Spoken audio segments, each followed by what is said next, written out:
아멘. 자, 오늘 이제 본문의 말씀은 여러분들이 잘 아시는 이제 다니엘서입니다. 다니엘이 1차 바벨론 포로로 끌려간 이후 누부갓네살이 바벨론을 다스린 지 2년째 되는 해에 어떠한 꿈을 꿉니다. 그 꿈은 이제 느부갓네살 왕이 심상치 않게 생각하여 박수와 술객 이런 점쟁이와 갈대아 술사들을 부르면서 그 꿈을 해몽하라고 합니다. 그 꿈을 해몽하면 큰 상을 너에게 내리겠다 이야기를 합니다. 하지만은 그들은 꿈을 해몽하지 못합니다. 왜냐하면 바벨론 왕은 그 꿈에 대해서 이야기를 한마디도 하지 않았기 때문이에요. 그래서 제가 생각을 해봤습니다. 왕이 꿈을 말하지 않은 이유가 무엇일까? 그것은 왕에게 입에 좋은 말로, 듣기 좋은 말로, 입으로 좋은 말을 왕에게 함으로써 그 왕이 그 꿈에 대해서 이것은 해몽이 아니라 왕에게 대한 어떠한 이제 종들에 대한 복종 그리고 어떤 시종을 하기 위한 해몽을 해야겠다, 할 것이다라고 왕이 생각했기 때문에 일부러 이런 박수와 술객들에게 꿈을 이야기하지 않았다라는 것입니다. 자, 그리고 이제 술객들과 갈대아인들도 이제 느부갓네살 왕에게 이렇게 이야기를 합니다. 이 세상에 신 외에는 그 꿈을 해몽할 자가 없다라고 이야기를 합니다. 왕은 결국 이제 분노하여서 바벨론의 모든 지혜자들을 죽이기로 결심을 합니다. 그런데 그 죽음의 명단에 다니엘과 이 세 친구들도 올라감으로써 결국 그들도 위기에 처해지면서 오늘 본문의 말씀이 끝나게 됩니다.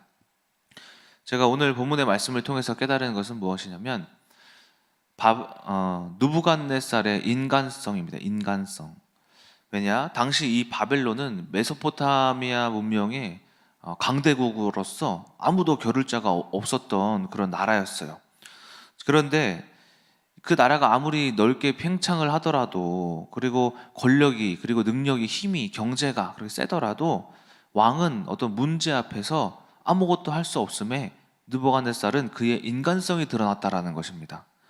이 바벨론은 또 이제 그 바벨론의 당시의 정책이 무엇이었냐면은 이대 올로기 정책을 시행함으로써 각 지방의 이방 나라의 젊은 그리고 똑똑한 친구들을 전부 다 바벨론으로 끌어들여서 그들을 그들에게 지혜를 가르치면서 세상의 온갖 많은 지혜를 가르치면서 이 바벨론은 전 세계를 바벨론화 시키려는 이데올로기 정책을 펼치고 있었단 말입니다. 자, 근데 이 정책은 한마디로 이 바벨론은 현재 이 지구상에서 가장 똑똑한 사람들을 데리고 있었다라는 거예요. 그리고 가장 뛰어난 술사들을 데리고 있었다라는 거예요. 하지만은 이러한 아무리 뛰어난 지혜자들, 술사들, 신접하는 능력이 있더라도 그들이 바벨론 왕 느부갓네살의 꿈을 해몽하지 못함은 그들에게 또한 그 지혜가 아무짝에 쓸모가 없다라는 것이었습니다. 결국에는 이런 느부갓네살은 모든 지혜자들을 죽이기로 하면서 자신의 이제 무력함의 횡포를 부리고 있음을 저희들이 볼 수가 있습니다. 이것이 바로 문제를 통한 느부갓네살 왕의 인간성이다라는 거예요. 자, 이러한 문제는 근데 느부갓네살 왕뿐만이 아니라 저희들에게도 흔히 보여지는 그런 인간성이죠. 어떤 인간성입니까? 문제가 딱 닥쳐왔을 때 저희의 인간성이 드러나잖아요. 저도 혈기라는 게 가장 먼저 드러나거든요. 문제가 왔을 때. 혈기, 그리고 민정사모는 걱정, 근심, 염려가 그렇게 많아요. 그래서 어떤 문제가 왔을 때 그렇게 걱정을 하고 근심을 하고 미래에 일어나지도 않을 일을 이미 판단해가지고 이미 슬퍼요. 자, 이러한 인간성이 저희들 느부갓네살 왕뿐만이 아니라 저희들에게도 보여지고 있다라는 겁니다. 무엇을 통하여서? 문제를 통하여서. 자, 그렇다면은 저희들이 한번 생각해 볼 필요가 있죠. 왜 문제가 올까? 왜 우리는 고통 속에 살아갈까? 그리고 왜 하나님은 우리들에게 문제를 주셨을까? 왜 인간은 고통이 끊이질 않는가? 라는 우리가 이러한 질문을 가지고 인간의 삶에 대해서 정의를 하자면 인간의 삶은 결국 문제와 고통의 연속이다. 문제와 고통을 가지고 살아가다가 죽는다. 라고도 이야기해 볼 수가 있다라는 것입니다. 자, 오늘은 인간은 왜 고통 속에 살아가는가? 그리고 그 문제를 해결할 방법은 무엇인가에 대해서 말씀을 드리고 마치겠습니다. 제가 요즘에 책을 많이 읽고 있는데 여러 가지 책을 이렇게 읽고 있어요. 그 중에 C.S. 루이스라는 평신도 신학자인 이 신학자가 고통의 문제라는 저서에서 그 루이스는 고통의 원인에 대해서 이렇게 설명을 해요. 뭐라고 하냐? 인간이 고통 속에 살아가는 이유는 피조물들에게는 불가능한 것들이 있기 때문이다. 저희들이 피조물이잖아요. 저희들이 왜 고통 속에서 살아가냐면은 저희들에게는 하지 못할 일이 있다라는 거예요. 우리들의 힘으로 해결하지 못할 일이 있다. 그렇기 때문에 고통 속에 살아간다. 그래서 자신이 가능하지 못한 이러한 일들에 대해서 피조물들은 고통을 느낀다라고 하는 거예요. 이해가 되시죠? 저희들은 피조물인데 저희들이 행하기에 할 수 없는 일을 통하여서 그 일에 대하여 결국 하다 지쳐서 이 일에 대하여 결국에는 문제를 느끼고 고통을 느끼기 시작한다라는 거예요. 워치마니의 이제 영에 속한 사람에서도 워치마니가 육신의 문제에 대해서 이렇게 이야기를 해요. 육신의 문제는 육신이 전적으로 문제를 육신으로 바라봤기 때문이다라고 이야기를 합니다. 해석하자면 이런 비유예요. 저랑 민정사모가 자녀를 얻기 위해서 그렇게 수많은 노력을 했잖아요. 그렇죠? 약을 먹기도 하고 약을 한 주먹씩 먹었어요. 저는 한 주먹씩 무슨 아연, 뭐 비타민 A, B, C, D, E, F, G 뭐 다 먹었어요. 먹음에도 불구하고 뭘 느끼냐면은 인간의 이제 불가능함, 피조물로서 하지 못함. 자녀가 아무리 병원을 가도 무슨 짓을 하더라도 생기지 않잖아요. 근데 이게 계속 문제가 지속되다 보니까는 뭘 느끼냐면은 저희 가정에 고통을 느끼기 시작했다라는 거야. 아니 왜 자녀가 이렇게 안 생기는 거야? 미치겠는 거예요. 1년 반 동안. 자, 이것이 인간이 피조물로서 불가능한 일에 고통을 느끼는 것에 대하여서 워치마니는 이것을 또 전적으로 육신으로 이 문제를 육신으로 해석했기 때문에 그걸 또다시 문제로 여기는 것이다 라고 이야기를 하고 있는 거예요. 이해가 되셨죠? 자, 그리고 또 돈을 많이 벌고 싶은데 경제가 조금 넉넉했으면 좋겠는데 이것이 현재의 그 삶에 불가능함을 느끼는 거예요. 나는 월급이 100만 원밖에 안 되고 민정사모는 200만 원밖에 안 되니까는 이걸로 조금 부족하다. 주식을 해서 더 벌어야겠다. 함으로써 이것에 대해 뭘 느낀 거예요? 제가 무슨 의식? 문제의식을 느낀 거예요. 만족하지 못하고. 이것으로 인해서 더 큰 고통이 찾아왔잖아요. 그렇죠?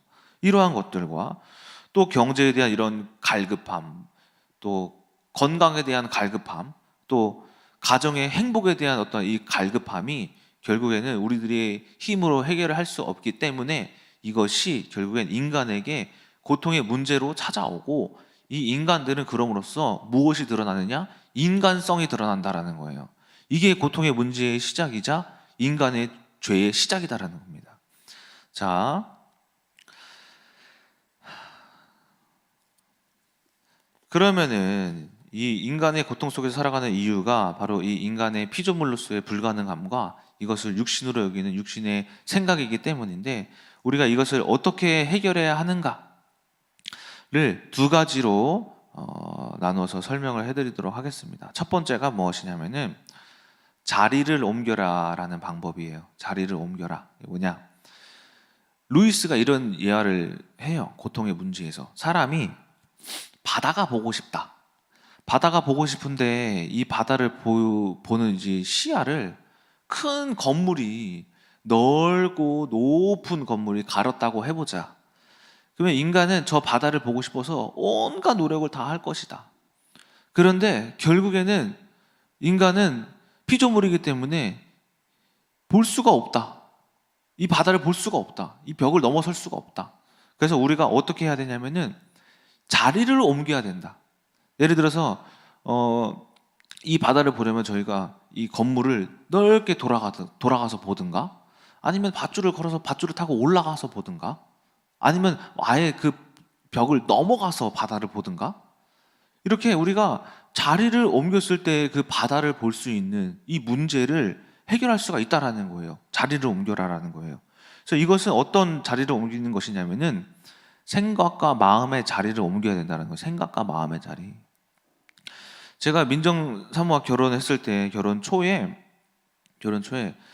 사람이 어찌나 그렇게 악한지, 나는 가정의 행복이라는 바다를 보고 싶은데 이 벽이 가려져 있는 거예요. 조민정 사모의 어떠한 벽. 어찌나 제가 잘해줘도 호의를 베풀어도 고마운 줄 몰라 하고, 그 운전을 청라까지 하루에 2시간씩 왔다 갔다 운전하는데도 감사할 줄 몰라요. 피곤할 수 있잖아요. 그래서 내가 피곤해 하면, 오빠가 뭐가 피곤해? 우리 아빠는 2년 동안 나 차량 운행 해줬어. 오빠도 그렇게 해야 돼. 아니, 나 피곤할 수도 있지 않냐. 이해를 못 해주는 거예요. 하여튼 이러한 가정의 행복에 대한 바다를 보고 싶은데 민정사모라는 벽에 가로막혔다라는 거예요. 근데 제가 어떻게 했어요? 로마서 6장 5절에 우리들이 죽으심과 같이 같은 모양으로 연합하면 부활 또한 그와 같은 모양으로 연합되리라 라는 말씀처럼, 내가 죽지 아니하면은 부활 또한 없다. 그래서 죽음을 먼저 죽어야겠다라는 생각이 들어서 죽어라 이거 말씀드렸잖아요. 제가 뭐 한 거냐면은 내가 이 사람을 내 말로 넘어갈 수 없으니까는 이 사람에게 제가 이 바다를 보고 싶은데 벽한테, 야 벽아 좀 나와봐, 벽아 좀 저 왼쪽으로 좀 가봐, 오른쪽으로 좀 가봐 하면 벽이 움직입니까? 안 움직이잖아요. 내가 움직여야지. 그래서 루이스는 이렇게 이 얘기를 한 거예요. 내가 생각과 마음의 자리를 움직이면은 바다가 보인다. 그러니까 제가 민정사모라는 벽의 앞에서 그 민정사모를 넘어서려고 한 거예요. 시도를 한 거예요. 어떻게 해서든 내가 그 가정이라는 행복을 바라보고 싶어서. 그래서 죽어라 하니 실제로 제가 생각의 자리를 옮기니 민정사모는 똑같은데 저의 마음은 점점 바다를 보기 시작하는 거예요. 뭐 이래도 괜찮다. 내가 변하니까는 오히려 내 마음이 평안해지니까는 이것이 가정의 행복이구나 라고 생각하기 시작한 거예요. 그러다 보니까는 민정사모도 변하기 시작되면서 지금의 가정의 행복을 이렇게 이루기 시작한 게 그 죽어라 하는, 내가 민정사모를 넘어서려고 하는, 돌아서 자리를 옮겨서 바다를 보려고 하는 그런 행동이, 생각과 마음의 자리를 옮기는 행동이 행복의 시작이었다라는 거예요. 또 제가 이제 묵상을 하면서 이런 바다를 넘어가는 것이 또 어떤 일이 있었는가 보니까는 저희 어머니가 이바울이라는 바다를 넘어간 거예요. 뭐냐면은 검정고시 그 사건이잖아요. 검정고시를 합격을 하고 한참 PC방만 이렇게 다녀가지고 새벽 4시에 오고 또 오후 4시에 일어나가지고 또 게임방 하고 가서 이런 자녀를 봤을 때 어머니가 얼마나 안타까워요. 그래서 늘 싸웠는데 어느 날 사모님이 저한테 뭘 하시냐면은 오후 4시에 일어나는데, 아이고 우리 이바울 일어나셨어요? 뭐 식사하셔야죠. 출근하셔야죠. PC방으로. 용돈 필요하시죠? 하면서 뭐 한 것이면은 사모님이 저라는 벽을, 생각과 마음의 자리를 옮겨서 저를 해석한 거예요. 저를 넘어간 거예요, 그냥. 이렇게 생각과 마음의 자리를 옮기니 제가 무슨 마음이 들었냐면은, 우리 어머니 이제 곧 돌아가시겠구나. 이게 별의별 생각이 다 드는 거예요. 저 사람이 갑자기 왜 저렇게 변했지? 그러니까는 행복이라는 이 바다를 보기 위해서는 우리가 생각과 마음의 자리를 옮겼을 때 보여지기 시작한다라는 거예요. 이것이 피조물로서의, 인간으로서의 우리가 할 수 있는 방법 중에 하나가 그 방법인 거예요. 그리고 또한 이 문제에 대해서 우리가 전적으로 육신으로 해석한 게 아니라 제가 말씀으로 민정사모를 해석했고, 또한 사모님도 어머님도 저를 말씀으로 해석했기 때문에 그것이 영에 속한 사람에서 문제에 대한 거론에서 육신은 전적으로 문제를 육신으로 여기기 때문에 문제를 일으킨다고 하지만은 육신의 문제를 전적으로 영적으로 생각할 때 이것은 문제가 되지 않는다라는 영에 속한 사람의 법칙이에요. 이것이 첫 번째 방법. 뭐냐? 생각과 마음의 자리를 내가 옮겨라. 이 사람 보고 야, 벽을 보고 계속 비켜라 비켜라 나와라 나와라 할 수가 없다. 우리가 어겼을 때 바다가 보이더라 라는 것입니다. 그래서 이처럼 우리도 마찬가지잖아요. 우리가 어머니와의 관계, 아버지와의 관계, 우리 시어머니, 친정어머니와의 관계, 그리고 또 남편과의 관계, 아내와의 모든 관계 속에서 어머니한테 어머니가 이게 잘못됐다고요. 이거 고치시라고요. 어머니 이렇게 하셔야 된다고. 우리가 힘들다고요. 어머니 말투, 행동 다 사람들이 다 힘들어하잖아요. 어머니가 고치세요. 라고 하면은 결코 절대 행복의 바다를 볼 수가 없다라는 거예요. 여러분 내가 바뀌어보세요. 내가 스스로 생각과 마음을 옮겨보세요. 그럼 해석이 된다라니까요. 문제가 아니게 된다라니까요. 이것이 영적인 원리다. 그것을 남편과 자녀와 아내에게 모두 적용할 줄 아셔야 한다라는 것입니다. 그리스도의 복음은 무엇이냐면은 내가 옮겨지는 거예요. 그리스도의 복음은 어둠에서 빛으로 옮겨지는 거예요. 어둠에 가만히 있다가 빛이 쐬어지는 게 아니라 어둠의 자리가 있고 빛의 자리가 있는데 어둠에 있다가 빛의 자리로 내가 가는 거예요. 그것을 예수님께서 요한복음 3장 20절에서 21절에 이렇게 말씀하셨어요.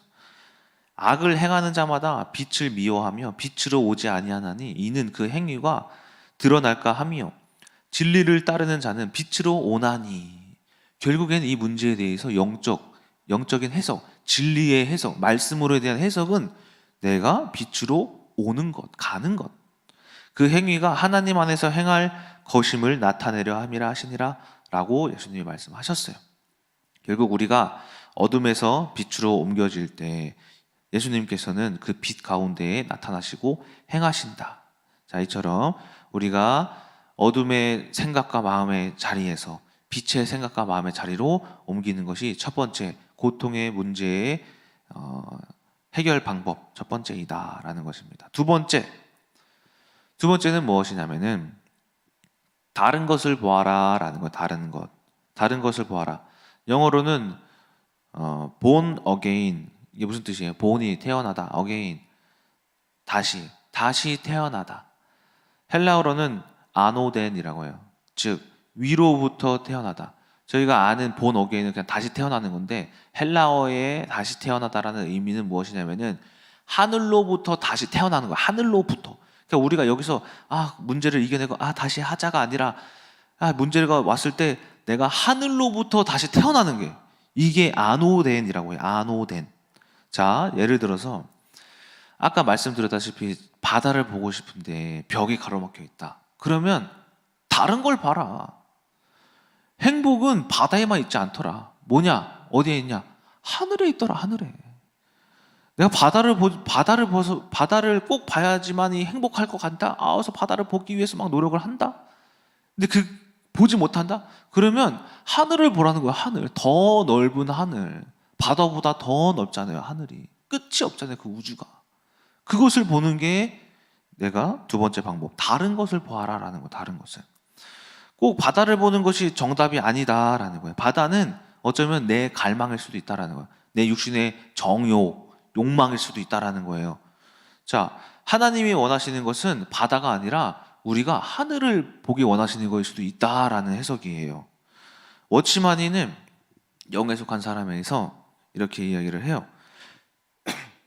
많은 신자들의 실패의 원인은 골로새서 3장의 두 죽음 사이의 관계를 바로 보지 못하는 데에 그 근본의 원인이 있다라고 해요.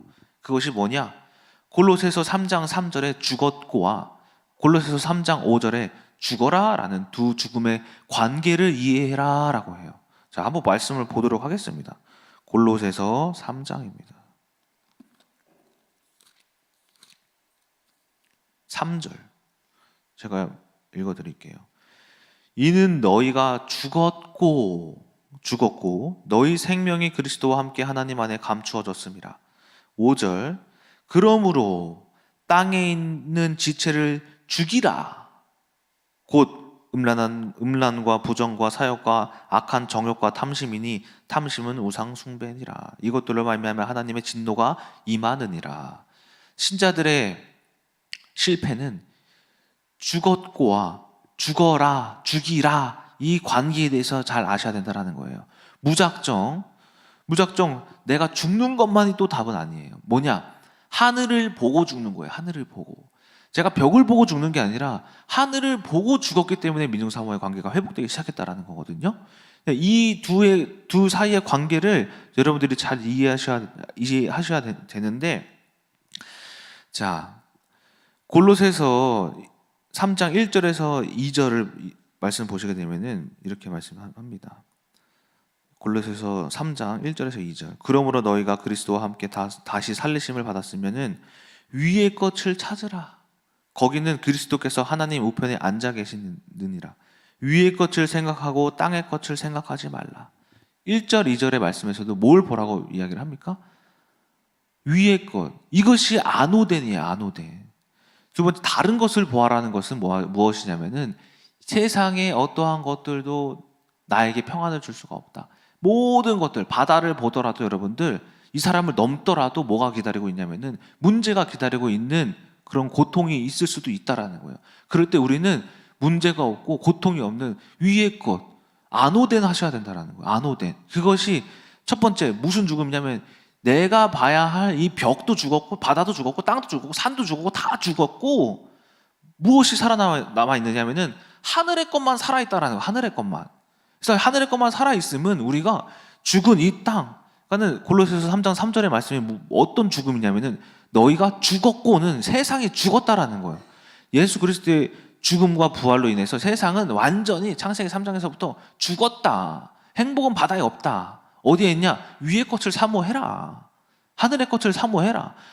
다시 태어나라. 하늘로부터 다시 태어나라. 그게 뭐냐면 말씀으로부터 다시 태어나라는 거야. 그러므로 너희는 이미 세상과 함께 죽었으니 무엇을 죽이라? 이 죽었고에서 비롯된 죽이라. 세상이 죽었으니 너희의 육신의 생각 또한 죽이라. 이것이 무엇이냐면은 내가 다른 것을 보는 거예요. 뭐예요? 하나님을 보는 거예요, 결국. 자, 이것이 두 번째 방법입니다. 그래서 제가 자녀가 이제 생기지 않으니까 어떤 고백을 했어요? 어떤 고백을 했습니까? 내가 바다를 보지 못하면 바다를 더 무슨 짓을 하더라도 보여지지가 않는 거예요. 그래서 어떤 고백을 했냐면은 보지 말자. 뭘 보자? 하나님만 보자. 그래서 이런 고백을 했어요. 아, 하나님, 제가 자녀가 없어도 돼요. 바다를 보는 것만이 꼭 행복은 아닌 것 같네요. 저에게 이미 많은 자녀가 있네요. 30명의 고등부 아이들이 저의 자녀입니다. 제가 이 영적인 자녀를 키우겠습니다. 영적으로 심겠습니다. 키우겠습니다. 고백을 했어요. 했는데 민정사모가 똑같은 고백을 하는 거예요. 올해 1월에 가정예배 때 제가 생각해 보니까 자녀가 꼭 답은 아니더라고요. 어머니, 저에겐 이미 많은 자녀가 있더라고요. 그 유치원생 아이들이 저의 자녀더라고요. 그래서 자녀가 없어도 돼요. 뭐 한 거예요, 민정사모도? 꼭 바다를 보려고 미친 듯이 노력을 했는데 보이지 않으니까 뭘 본 거예요? 다시 태어난 거예요. 다른 것을 본 거예요. 하나님이 하실 것, 하늘을 봤다라는 거예요. 이것으로부터 저희 가정이 어떻게 됐어요? 자녀가 없어서 그렇게 막 1년 반 동안 고통스러웠는데 이 고통의 문제에서 꼭 바다를 보지 않았는데도 이 고통의 문제에서 해결됐다라는 거예요. 이것이 다른 것을 보아라라는 겁니다. 자, 결론입니다. 정리하자면은 인간의 고통은 우리가 육신에 속하였기 때문이다. 또한 C.S. 루이스가 이야기한 것처럼 우리와 같은 피조물들은 불가능한 것들이 있기 때문이다. 이러한 불가능한 것들을 우리가 계속해서 가능하게 하고자 할 때에 하지 못함에, 무능력함에 우리는 고통을 느낀다. 문제를 느낀다. 고통이 시작된다라는 것입니다. 하지만 그 첫 번째 방법, 문제를 해결할 수 있는 방법이 있다. 첫 번째, 자리를 옮겨라. 어떠한 자리? 어둠에서 빛의 자리로 옮겨라. 내가 바다를 볼 수 없으면 넘어가라, 돌아가라, 올라가라. 이 사망에서 생명이 있는 자리로 올라가는 것, 옮기는 것. 그것이 내 생각과 마음의 자리를 옮기는 것이다. 두 번째, 다른 것을 보아라. 내가 보고 싶은 것은 아직 육신에 속하였을 때에 보고 싶은 것일 수도 있다. 그때는 바다만이 정답이 아닌 하늘이 정답인 것을 우리가 깨달아라. 그것은 뭐냐? 아노덴 하는 것이다. 다시 태어나는 것이다. 하늘로부터 다시 태어나는 것. 아노덴 할 때 하나님이 주시는 말씀이 있고 음성이 있고, 또한 그것으로 인해서 우리가 고통의 문제가 오히려 바다를 보지 못하고 하늘의 것으로 해결받을 수 있다. 고통의 문제에서 해방될 수 있다. 이 두 가지를 오늘 여러분들께서 기억하시면서 오늘 하루도 고통스러운 삶이 아닌 우리가 행복하고 평안하고 기쁨이 넘치는 하늘의 것을 소망하여 아노된, 다시 태어나는, 하늘로부터 다시 태어나는 삶을 회복하시길 주님의 이름으로 소망합니다. 기도하고 마치겠습니다.